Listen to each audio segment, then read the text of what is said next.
이 글의 내용은 하나님과 예수님께서 신천지 예수교 총회장을 통해 교회들과 성도들의 신앙 지식을 위한 공익적 목적으로 성경에 입각하여 기록한 것이다. 또한 이 내용들은 교회들과 성도들의 참 신앙을 위해 옳은 것은 옳다 하고 아닌 것은 아니다라 하신 예수님의 말씀에 입각하여 기록한 것이다.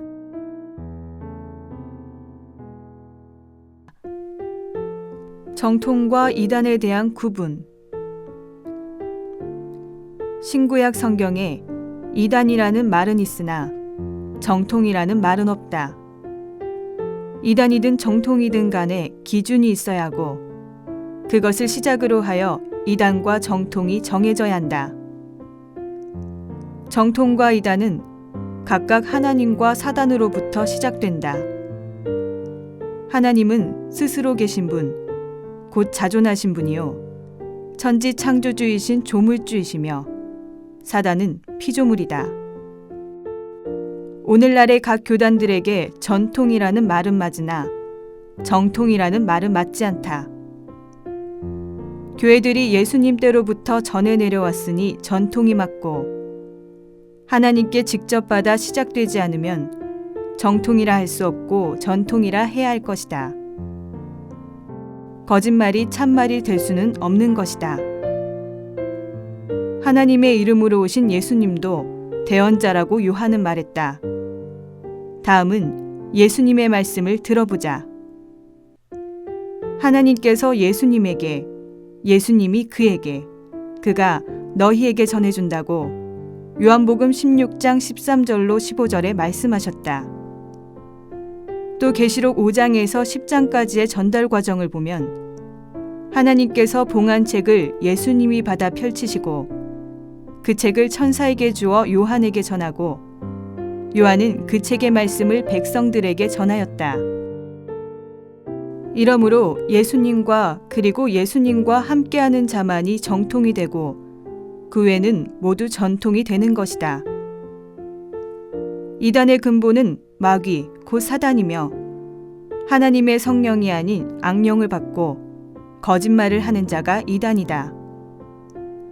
갈라디아서 1장 6절로 9절 말씀대로 예수님을 통한 제자들이 전한 복음 외에 다른 복음을 전하는 것이 이단인 것이다.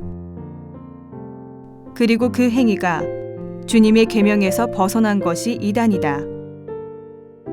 사랑과 용서를 하지 않고 남을 해하기 위해 거짓말을 지어내고 핍박하고 비판하는 행위가 외식이며 이단이다.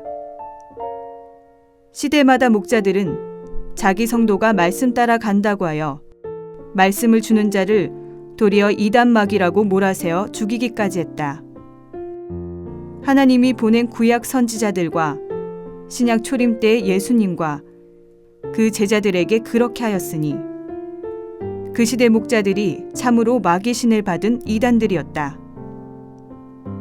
그때 그 목자에게 속한 신자는 자기 목자의 말과 행동을 옳다 했을 것이다. 적반하장격으로 마귀가 하나님 행세하고 비진리가 정통 행세를 하므로 비진리가 교권이 되므로 참진리가 진리의 대우를 받지 못하고 멸시를 당해왔다. 주님 다시 오실 때 믿음 가진 자를 보겠느냐고 하셨다. 그리고 계시록 때 만국이 미혹을 받는다고 했고 마귀와 결혼한다고 했으며 주를 모신 두 증인이 죽임을 당한다고 하였으니 성경에 무지하여 분별 없이 참을 이단이라 하고 거짓 것을 정통이라 하는 일이 없도록 성경 안으로 들어가 참을 알자. 성경의 뜻을 알지 못하면 이단, 정통을 나누거나 비판할 자격도 없다. 계시록의 참 뜻을 알지 못하면 입 다물고 배워야 한다. 남을 저주하는 것보다 배워서 알고 믿는 것이 복되다.